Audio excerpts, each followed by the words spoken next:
So we're talking to Bob Hellyer. He's running for Surfside Beach mayor. Bob, tell us about yourself. Well, my name is Bob Hellyer, and I live here in Surfside Beach on 7th Avenue North. We've been property owners. I live here with my wife. We're both retired. I'm retired from the Supreme Court of Virginia, Office of the Executive Secretary. My wife is retired from the Environmental Protection Agency of 36 years. We've been property owners here and part of Surfside since 2011.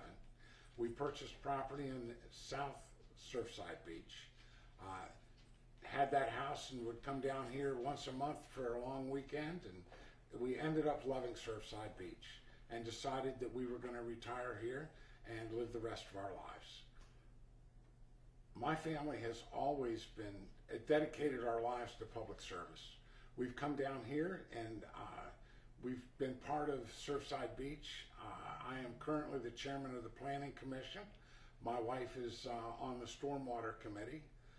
I've been very disappointed in having the citizens not have any involvement in what goes on in the town. So basically, I am running a campaign to run for mayor to bring the citizens back, to give them control, and my motto on this is going to be residents first.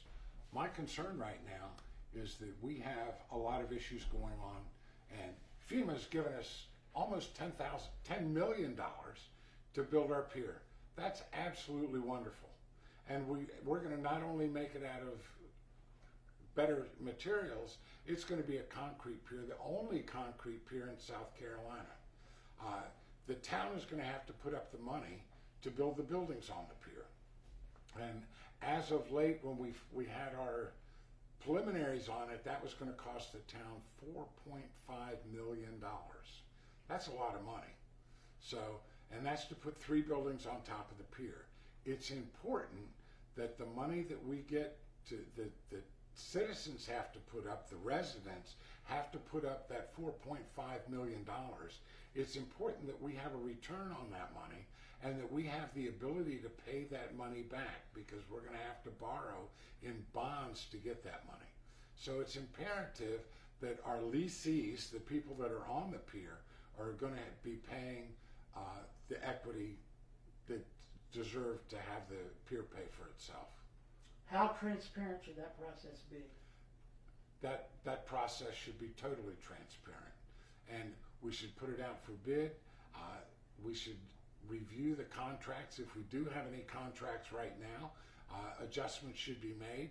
You know, at the end of the month or at the end of this year, that pier is going to be torn down, and it's going to be over a year that it's going to take us to build another pier. We have plenty of time to investigate everything that we need to do, to look into it, and to make the right decisions. And I'm prepared to be here and be part of that process. I get along great with every neighbor on my street. Not that I know every neighbor in town, but you know, we know each other and we take care of each other and we watch out for each other, and that's the way the town should be. I really think that the beaches ought to be more accessible than they are right now. I think that we have done some good things so far. We put a ramp in on 13th Street. I think that we need to put some mats in for the handicap to make it accessible. This is a town where people come, and you know, we have some stigmas right now, some certifications right now where we are autism friendly, and I think that we ought to be handicap friendly too. And I don't think that that hurts us. I think that helps us. It shows that we care. I think there is a community spirit, but I think that community spirit at this time is being suppressed by the current government. And I think that, you know, it doesn't need to be suppressed. You should be able to express yourself, and that type of camaraderie should flourish in this town. I'm running for mayor because I want to bring the dignity back to this town. I want the residents to be restored to have an interest in this town, and I want this town to operate as one and a whole. And if elected as mayor, I believe I'm the one that can do that for you. Yesterday, I went over to Conway to ABC 15, and we taped all of the people that are candidates for mayor came, and we taped a short segment. So Julie Samples, David Pellegrino, and myself all answered some questions. If you want further information, that is going to be aired this coming Sunday at 11 o'clock.